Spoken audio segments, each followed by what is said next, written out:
Canada এখন বাংলাদেশ সহ বিশ্বের বিভিন্ন দেশ থেকে প্রচুর মানুষ আসছেন ভিজিটর ভিসায়।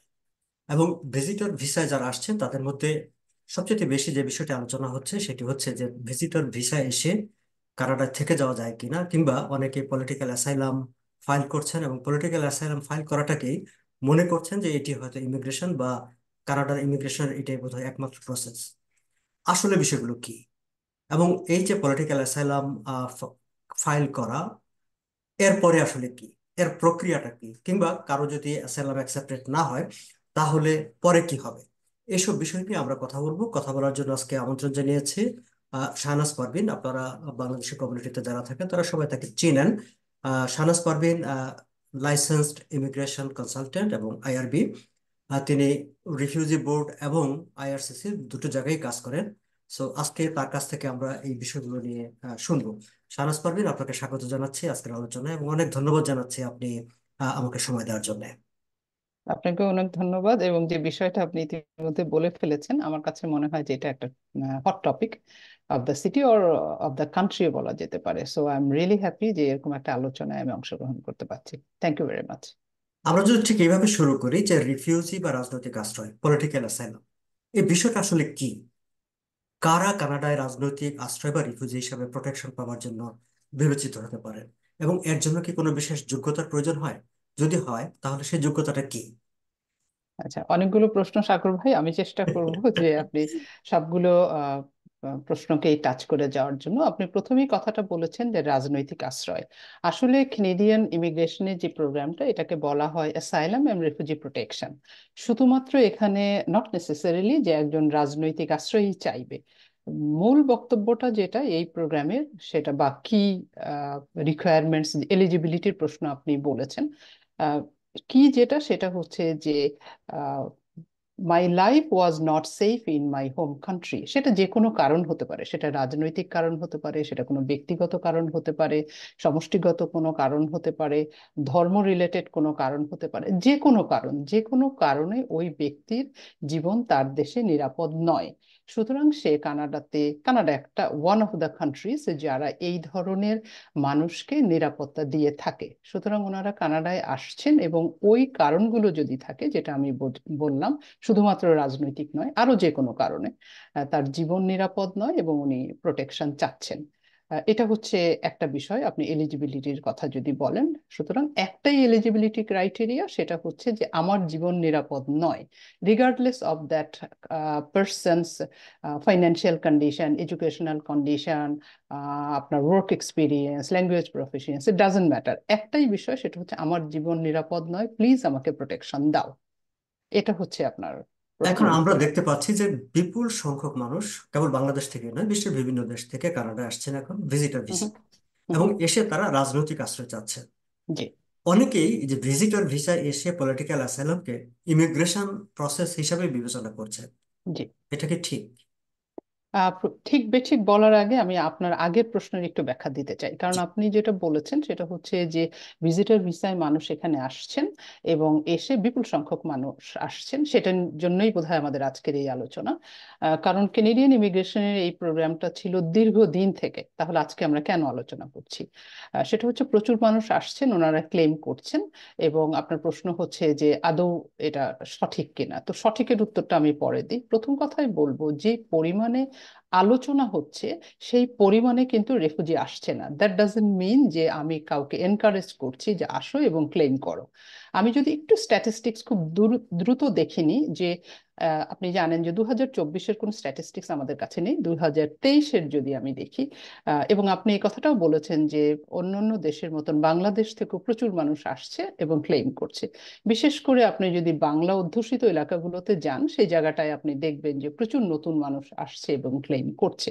কিন্তু একটা বিষয় আমি আপনার মাধ্যমে আমার দর্শকদেরকেও জানাতে চাই, এবং সোশ্যাল মিডিয়াতে যারা লেখালেখি করেন তাদেরকেও বলতে চাই, যে আমি যদি এক ঝলকে দেখিনি, বা আমরা যদি এক ঝলকে দেখিনি, সেটা হচ্ছে যে এভাবে দেখি যে যে 10টা দেশ, সবচেয়ে 10টা দেশের মানুষ এখানে এসে রেফুজি ক্লেম করছেন, হয়তো ভিজিটর হিসেবে এসছেন, অথবা যে কোনো প্রক্রিয়াতে, অনেকেই কিন্তু আসেন even without having the valid document, ওনারা আসছেন সামহাও, ওনারা এসে কানাডাতে হাজির হয়েছেন। সেখানে 10টা দেশে দেশের মধ্যে কিন্তু বাংলাদেশ নেই। সুতরাং একদিক থেকে বলা যায় যে বাংলাদেশের মানে একটা সিগনিফিক্যান্ট নাম্বার মানুষ এসে এখানে রেফিউজি ক্লেম করছেন, দ্যাটস নট দ্য ফ্যাক্ট। আমি যদি 10টা দেশের কথা বলি, আপনি জানেন যে প্রথমে রয়েছে মেক্সিকো, হাইতি রয়েছে, টার্কি রয়েছে, ইভেন ইন্ডিয়া রয়েছে, যেখানে একটা সিগনিফিক্যান্ট নাম্বার মানুষ সেখানে ক্লেম করছে। যেহেতু এটা বাংলা ভাষাভাষীদের মানে অধিকাংশ মানুষ দেখবেন, তো বাংলাদেশের স্ট্যাটিস্টিকটা যদি আমি বলি, 2023-এ মাত্র 2400 মানুষ কিন্তু রেফুজি ক্লেম করেছে। সো 2024-এর স্ট্যাটিস্টিক্স আসেনি, 2023, 2023-এর নাম্বারটা আমি বললাম যে 2400। আপনি যদি 2022-এ যান তাহলে দেখবেন যে 60,000-এর উপরে রেফুজি ক্লেম করা হয়েছিল, এবং সেখানে শুধুমাত্র 725 জন ছিল বাংলাদেশি। আর 2024-এ যদি আমি ফেরত যাই, হ্যাঁ, 22-এর সঙ্গে যদি 23-এর কম্পেয়ার করা যায়, সংখ্যাটা বেশ বেশি, টোটাল 1,38,000-এর মতো কাছাকাছি, একটু নিচে আছে। এই পরিমাণের মানুষ ক্লেম করেছে রেফুজি প্রোটেকশন 2023-এ। সেখানে বাংলাদেশি আছে 2400। 2022-এর কথাই বলছিলাম, প্রায় 60,000-এর মতন, সেখানে বাংলাদেশি ছিল 725। আমি যদি বেশ একটু সময় নিয়ে নেই, প্যান্ডেমিককে যদি আমরা জানি যে প্যান্ডেমিকের সময় সমস্ত প্রোগ্রাম প্রিটি মাচ বন্ধ ছিল, ট্রাভেল রেস্ট্রিকশন ছিল, লোকজন এদেশে আসতে পারেনি, বা এদেশের মানুষ বাইরে যেতে পারেনি। সো আমি 2019-এ চলে যাচ্ছি, যে যখন আপনার প্যান্ডেমিক ছিল না। 2019-এও কিন্তু 58,700-র মতন মানুষ রেফুজি ক্লেম করেছিল, এবং সেক্ষেত্রে বাংলাদেশিদের সংখ্যা ছিল 854। সুতরাং আমি যেটা বলবো যে মানুষ আসছে, ক্লেম করছে, কিন্তু যেভাবে ঢালাও ভাবে বলা হচ্ছে যে ঠিক সেইভাবে বাংলাদেশের, আসলে আসছে এভাবে না। হচ্ছে না। হ্যাঁ, এটা হয়তো বা স্ট্যাটিস্টিক্স এর দিকে আমরা অতটা তাকাই না, রাদার আমরা হয়তো রাস্তায় নতুন মানুষ দেখছি, বিশেষ করে কোনো কোনো জায়গাতে, সেটার উপরে কমেন্ট করছি। জি, লাস্ট প্রশ্ন ছিল আপনার, উচিত কিনা। আমার মনে হয় উচিত, আপনার কাছে কিন্তু আরো। আসলে উচিত বলতে মানে যারা ভাবছেন যে ভিজিটর ভিসা এসে এই যে অ্যাসাইলাম চাওয়া এটাই হচ্ছে ইমিগ্রেশন প্রসেস, এই ভাবনাটা ঠিক কিনা। উচিত অনুচিত তো ভিন্ন প্রশ্ন আসলে। এক্স্যাক্টলি। এই ভাবনাটা ঠিক কিনা। হ্যাঁ, আমি শুরুতেই যে কথাটা বলেছি যে ভাবনা ঠিক কিনা এর উত্তর, বা সঠিক কিনা, এটার উত্তরটা কিন্তু প্রোগ্রাম ক্রাইটেরিয়াতে রয়েছে। My life was not safe in my home country, that's the core point or the goal or the criteria for any asylum or the refugee programme. সুতরাং সেদিক থেকে যদি তাকাই, ডেফিনেটলি তার এর মধ্যে যার জীবন অনিরাপদ থাকবে সেই মানুষটারই আসলে প্রোটেকশন চাওয়া উচিত। ডেফিনেটলি সেটা নট অনলি বাংলাদেশি, পৃথিবীর যে প্রান্ত পৃথিবীর যে থেকেই কোনো মানুষ দেশের আসুক, হতে পারে। তাদের অবশ্যই চাওয়া উচিত নয়। আপনার সাথে আমি সম্পূর্ণ একমত, এবং সবার সাথেই আমি একমত যে if it is not for you, don't ask for it. জি।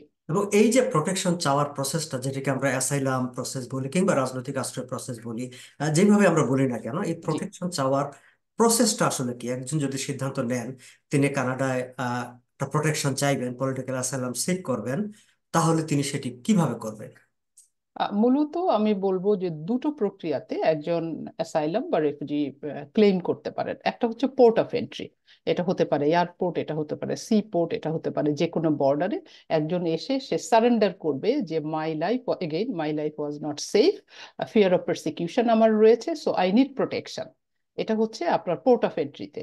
এমনও হতে পারে যে একজন মানুষ হয়তো পোর্ট অফ এন্ট্রিতে করলেন না, এমন হতে পারে উনি হয়তো জানেন না, উনি কানাডার ভেতরে আসলেন, তারপরে হচ্ছে যে আপনার যে আইআরসিসি অফিস আছে, তার মাধ্যমে উনি এটা করতে পারেন, উইদিন কানাডা এটাকে বলে।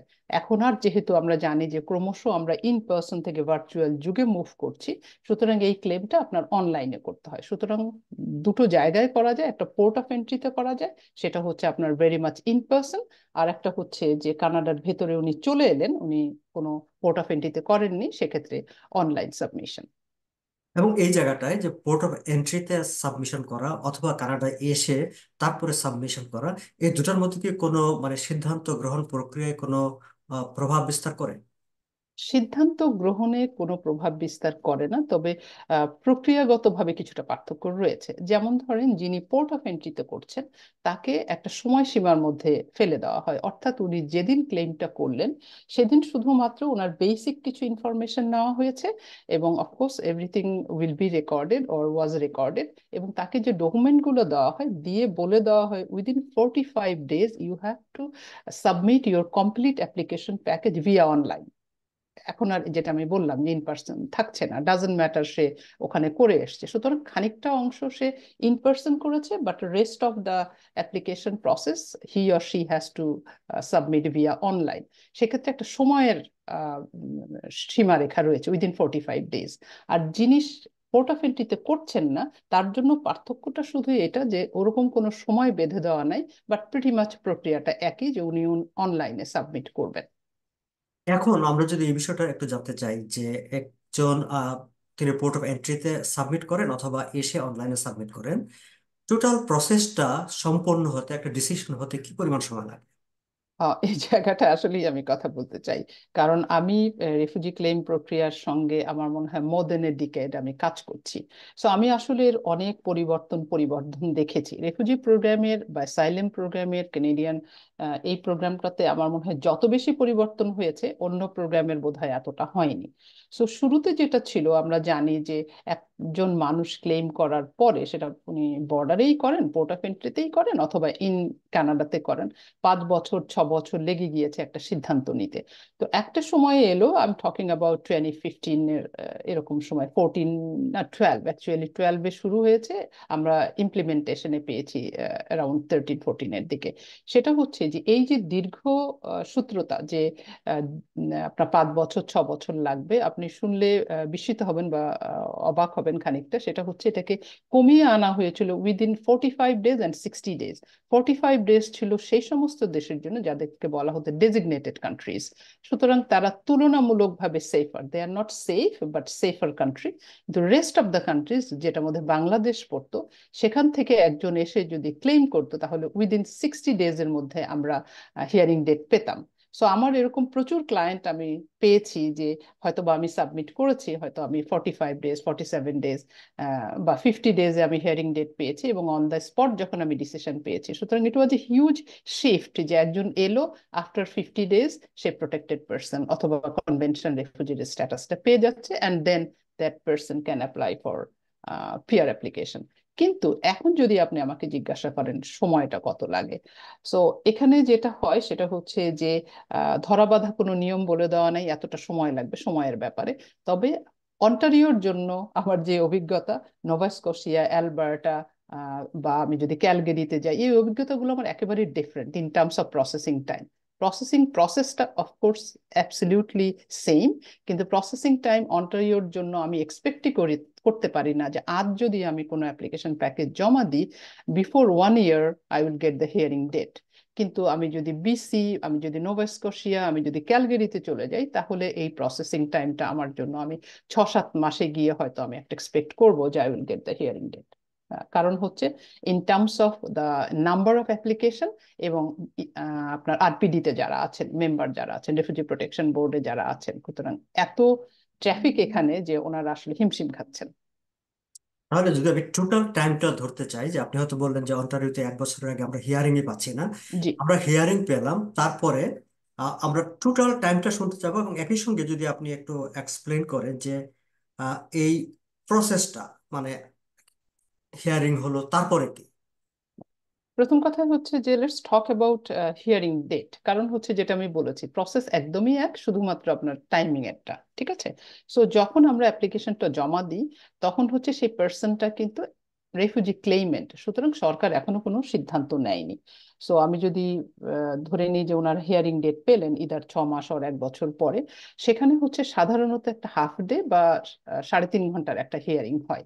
কোনো কোনো হিয়ারিং হয়তো বা এক্সটেন্ড করতে পারে, but that's very rare scenario. So আমরা অ্যাভারেজ নিয়ে কথা বলি, 3.5 ঘন্টার একটা হিয়ারিং হবে, এবং ওই হিয়ারিং এর সিদ্ধান্ত হবে যে ওনার এই ক্লেমটা অ্যালাউ করা হবে কি না হবে। সো যদি একটা পজিটিভ ডিসিশন পাওয়া যায়, অনেক সময় আমরা টেবিল ডিসিশন বলি যে after the hearing we are getting the decision, অথবা পরবর্তী পর্যায়ে আমাদেরকে সিদ্ধান্তটা জানানো হচ্ছে, এটা যদি ইতিবাচক হয় তাহলে সেই পার্সনটা ইদার প্রোটেক্টেড পার্সন হবে অথবা কনভেনশন রেফিউজি হবে। ইট গোজ উইথ দ্য স্টোরি যে ওনার সমস্যাটা কি সেটার উপরে, এবং তারপরে উনি এলিজিবল হয়ে যান to apply for permanent residency. এবং এখানে আরেকটা ইনফরমেশন আমি আমার দর্শকদের জন্য বিশেষ করে দিতে চাই, সেটা হচ্ছে যে ধরেন একজন ভদ্র মহিলা বা ভদ্রলোক এখানে এসে ক্লেম করলেন, কিন্তু ওনার আহ, পরিবার অর্থাৎ ওনার স্ত্রী বা স্বামী এবং বাচ্চারা বাংলাদেশে বা পৃথিবীর অন্য প্রান্তে রয়েছে। সো উনি যখন ক্লেইমের পার্ট নয়, কিন্তু যখন উনি ক্লেমটা যদি সাকসেসফুল হয়, যখন উনি পার্মানেন্ট রেসিডেন্সির জন্য অ্যাপ্লিকেশন করেন, that person can include other family members, that is immediate family members. সুতরাং ওনার পিআর প্রসেস হবে উইদিন ক্যানাডা, আর ফ্যামিলির হবে আউটসাইড ক্যানাডা, ওনারা এসে জয়েন করবেন। সুতরাং আবার প্রশ্ন আপনার হতে পারে, ওই পিআরটা পেতে কতদিন সময় লাগবে? সো আমার অভিজ্ঞতা থেকে দেখেছি 15 থেকে 18 মাস আসলে সময় লাগে to get the PR status, provided that person got the positive decision from the refugee protection division. আপনি যে কথাটা বললেন যে এখন আমরা যাদেরকে রিফিউজি ক্লেইমেন্ট বলছি, অ্যাসাইলাম ক্লেইমেন্ট বলছি, জি। তারা তাদের ব্যাপারে আসলে কোনো সিদ্ধান্ত হয় নাই, তার মানে তারা এখনো ক্যানাডিয়ান পিআর, ক্যানাডিয়ান কোনো কিছু না। তো এই যে এই সময়টা তারা কানাডা সরকারের কাছ থেকে কি ধরনের সহযোগিতা পেয়ে থাকে, সেটি ফাইন্যান্সিয়াল সাপোর্ট কিংবা অন্যান্য ধরনের? প্রথম কথাই হচ্ছে যে একজন রেফিউজি ক্লেইমেন্ট যখন ক্লেইম করেন তখনও পর্যন্ত সিদ্ধান্ত হয়নি, কিন্তু মজার ব্যাপার হচ্ছে যে কেনেডিয়ান গভর্নমেন্ট চাচ্ছে তাদেরকে অ্যাবজর্ব করে নিতে, এবং তারা যেন এই কানাডাতে আপনার কন্ট্রিবিউট করতে পারে। যেমন একটা বাচ্চা সহ একটা পরিবার যদি আসে, সেই বাচ্চাকে বসিয়ে রাখা যাবে না। সুতরাং এই যে সে ক্লেম করলো, অ্যাকনলেজমেন্ট পেপারটা দিয়েই সে তার বাচ্চাকে স্কুলে পাঠাতে পারবে, তার হেলথটা আপনার সিকিউর হবে। যেমন যখন ভিজিটর হিসেবে আসেন, 90% আর 95% পিপলের আপনার ইয়ে থাকে না, ওনারা প্রাইভেট ইন্স্যুরেন্স কিনেন না, সুতরাং ভেরি মাচ রিস্কি কন্ডিশনে থাকেন। সো ওনাদের ইন্টারিম হেলথ কার্ড বলতে পারেন বা সিস্টেম বলতে পারেন, যে ওনাদেরকে ওই সাপোর্টটা দেওয়া হয়, so they don't need to think about their health care. একটা হচ্ছে বাচ্চাকে স্কুলে পাঠাতে পাচ্ছেন, উনি হেলথ কেয়ারটা পাচ্ছেন। আরেকটা যেটা, সেটা হচ্ছে যে যদি ওনার ফাইন্যান্সিয়াল কোনো ক্রাইসিস থাকে, হি or she can ask for social assistance. এইটা হচ্ছে আপনার তারপরে যেটা হয়, 3 মাসের মতন আমি বলবো অন্টারিওতে সময় লাগে to obtain the work permit. It's open work permit, সুতরাং ওনারা যে কোনো কাজ করতে পারেন অ্যাকর্ডিং টু দেয়ার আপনার educational background and other skills. এর বাইরে কি তারা কোনো একটা ফাইন্যান্সিয়াল ভাতা পান? আসলে ভাতা পান এই কথাটার উত্তরে হচ্ছে না। হ্যাঁ, কিন্তু এই যে আমি বললাম যে অ্যাকনলেজমেন্ট পাওয়ার পরে যদি কারো সিচুয়েশন এরকম হয় যে financially I am not that strong, I need support, তাহলে ওনারা সোশ্যাল অ্যাসিস্ট্যান্স ক্লেম করতে পারেন, এবং ক্লেম করলে ওনারা ওই টাকাটা পান। কিন্তু অনেকের মধ্যেই এই ধারণাটা রয়েছে, যেটা হচ্ছে যে আমি ক্লেম করা মাত্র সরকার বোধহয় আমাকে টাকা দিতে শুরু করবে, সরকার আমাকে বাড়ি দিবে, সরকার আমাকে শেল্টার দিবে। That's not the way it works. কারণ আমরা এটাই শুনি যে মানে যখন যে কেউ অ্যাসাইলাম সিক করলো এবং তারপর মানে পার হেড বোধহয় 700 সামথিং, ফ্যামিলি থাকলে 1100 সামথিং, এরকম করে টাকা সরকার দিয়ে যাচ্ছে। সো এই বিষয়টি একটি সবার মধ্যে আছে এবং সেটিও অনেককে উৎসাহিত করে যে ওকে ফাইন, আমি কানাডায় আসলাম, নিজের পকেটে টাকা খরচ করার চাইতে আমি যদি অ্যাসাইলাম সিক করে ফেলি তাহলে তো আমি ওয়ার্ক পারমিটও পেলাম, আবার গভর্নমেন্টের কাছ থেকে টাকা পেলাম। আহ সাগর ভাই, আমি জানি যে আপনি দীর্ঘদিন কানাডাতে। আহ, সরকার কখনো আপনার দুটো সোর্স থেকে আপনি পয়সা নিতে পারেন না। হ্যাঁ, সো বিষয়টা যেটা, সেটা হচ্ছে একজন যখন ওয়ার্ক পারমিট পান, এবং ওয়ার্ক পারমিটের পাওয়া মানে হচ্ছে সে মানুষটা কাজ করতে পারবে, ওপেন ওয়ার্ক পারমিট। যখন সে কাজ করে, ইনকাম করে, তখন কিন্তু আর সে সোশ্যাল অ্যাসিস্ট্যান্সটাকে কন্টিনিউ করতে পারে না, ইচ্ছে থাকলেও পারবে না। এবং আমার ধারণা যখন একজন কাজ করে তখন বোধহয় সে সোশ্যাল অ্যাসিস্ট্যান্স আর চায় না। না চাওয়াটাই স্বাভাবিক, যেটা না, আমি সেটা মনে করি। সেটাই। হুম, রাইট, সুতরাং হুম। দুটো সোর্স থেকে কেউ পয়সা নিতে পারে না। হ্যাঁ, ইনিশিয়ালি এসে, এবং আমি অনেকের মধ্যে এই প্রবণতাটা দেখেছি যে ওনারা সোশ্যাল অ্যাসিস্ট্যান্সের ব্যাপারে সাংঘাতিক আগ্রহী, উইথ দ্য এক্সপেকটেশন যে এটা বোধহয় এমনি এমনি হেঁটে হেঁটে চলে আসবে, কারণ উনি ক্লেম করেছেন। That's not the way. আমরা প্রায় শেষ জায়গায় এসেছি দর্শক। আমরা কথা বলছিলাম শাহনাজ পারভীন, তিনি licensed immigration consultant and IRB. তিনি রিফিউজি দের নিয়ে কাজ করেন, ইমিগ্রেশন নিয়ে কাজ করেন, দীর্ঘদিন ধরে তিনি কানাডায় কাজ করছেন এই বিষয়গুলো নিয়ে। Licensed person Shahnaz Parveen. আমরা শেষ করব, শেষ করার আগে আপনার কাছে একটু জানতে চাইবো যে যারা কানাডায় ভিজিটর হিসাবে এসেছেন কিংবা আসতে চান, কিংবা যারা কানাডায় এসে মনে করছেন যে পলিটিক্যাল অ্যাসাইলাম চাইবেন বা চেয়েছেন, তাদের উদ্দেশ্যে আপনার পরামর্শ কি, বক্তব্য কি? আমি এখানে একটা কথা যেটা বলবো, আমি প্রোগ্রাম এলিজিবিলিটি বা ক্রাইটেরিয়ার দিকে ডেফিনেটলি চোখ দিব। সেটা হচ্ছে যে এটাকে ভাবার কোনো কারণ নেই যে অ্যাসাইলাম বলেন বা রেফুজি বলেন, this is the easiest way to get PR. কখনোই ভাবা উচিত না। তার কারণ হচ্ছে যে এই প্রোগ্রামটা আসলে সেজন্য নয়। সুতরাং আপনার যদি সত্যি সত্যি কোনো লাইফ থ্রেট থেকে থাকে, ফিয়ার অফ প্রসিকিউশন থাকে, আপনার জীবন সে দেশে নিরাপদ ছিল না, সেটা বাংলাদেশি হন অথবা যে দেশ থেকেই হন, তাহলে শুধুমাত্র আপনি এই প্রোগ্রামটার আশ্রয় নেন। আহ, মানে তাছাড়া নিবেন না। ফেক ডকুমেন্টেশন দিয়ে, ফেক স্টোরি দিয়ে এটা করবেন না। সুতরাং এটা একটা বিষয়। আর একটা যেটা বলবো যে এখন সমস্যাটা আসলে একটু অ্যাকুয়েট হয়ে গিয়েছে, কারণ এটা অ্যাকোমোডেশনের উপরে প্রভাব ফেলছে, স্কুলের উপরে প্রভাব ফেলছে, এডুকেশনের উপরে, হেলথ সেক্টরে প্রভাব ফেলছে। সুতরাং সরকারের ওরও একটা স্টেপ নেওয়া উচিত, এবং সরকার নিচ্ছেন। আপনি জানেন যে এই বাজেটে একটা বিশাল অঙ্ক ধরা হয়েছে যাতে আরপিডি কে অনেক বেশি এফিশিয়েন্ট করা যায়, সিবিএসই কে করা যায়, ইমিগ্রেশন অফিসারকে করা যায়। এমনকি যে ভিসা অফিসগুলো কাজ করছে সেই জায়গাগুলোটাও আসলে একটু খুঁটিয়ে দেখা হচ্ছে যে কিসের উপরে ভিত্তি করে ওনারা ভিসাগুলো ইস্যু করছেন। পরবর্তী পর্যায়ে হয়তো আপনার ভিসার সংখ্যাটা কমে যাবে। সো আমার কাছে যেটা মনে হয় যে, এবং সরকার একটা দ্রুত সিদ্ধান্ত নিবে, সেটা হচ্ছে যে এই ঝুলিয়ে আর রাখবে না, যাতে করে এই যে আপনার বিশাল একটা অঙ্ক সোশ্যাল অ্যাসিস্ট্যান্স থেকে চলে যাচ্ছে, খুব দ্রুত সিদ্ধান্ত হবে। সো আমি আশা করছি যে, বা আমরা আশা করছি যারা এই ফিল্ডে কাজ করি, যে সরকার হয়তো আস্তে আস্তে করে আগের জায়গাটাতে ফেরত যাবে, যে যখন আপনার দ্রুত সিদ্ধান্ত হবে তবে সেখানে তবুও অ্যাপিলের অপশনটা রয়ে যাবে। সুতরাং একটা সময়ে কানাডাকে এই ভারটা বহন করতে হবে যারা অলরেডি রেফুজি ক্লেম করে ফেলেছেন, আর হয়তো রেফুজি ভিজিটর আপিলের ভিসা প্রশ্নটা কঠিন যেহেতু করলে। আপনি আনলেন, এই জায়গাটায় জি জি। বোধহয় আমাদের একটু আমরা একটু আলোকপাত করতে পারি যে এই হুম হুম। আপিল প্রসেসটা আসলে কি। বিষয়টা যেরকম খুব সহজ, যে সহজ করে আমি বলি, সেটা হচ্ছে যে রেফুজি ক্লেমটা যখন আপনার রেফুজি প্রোটেকশন ডিভিশন থেকে না করে দেওয়া হয়, যে নো, তোমার ক্লেমটাকে আমি জাস্টিফাইড মনে করছি না, তখন তাকে একটা সুযোগ দেওয়া হয় within 15 days after getting the negative decision from the RPD. সে ইমিগ্রেশন রেফুজি অ্যাপিল ডিভিশনে সে অ্যাপিল করতে পারে যে তুমি আমাকে যে সিদ্ধান্তটা দিয়েছো সেই সিদ্ধান্তটার সঙ্গে আমি একমত নই।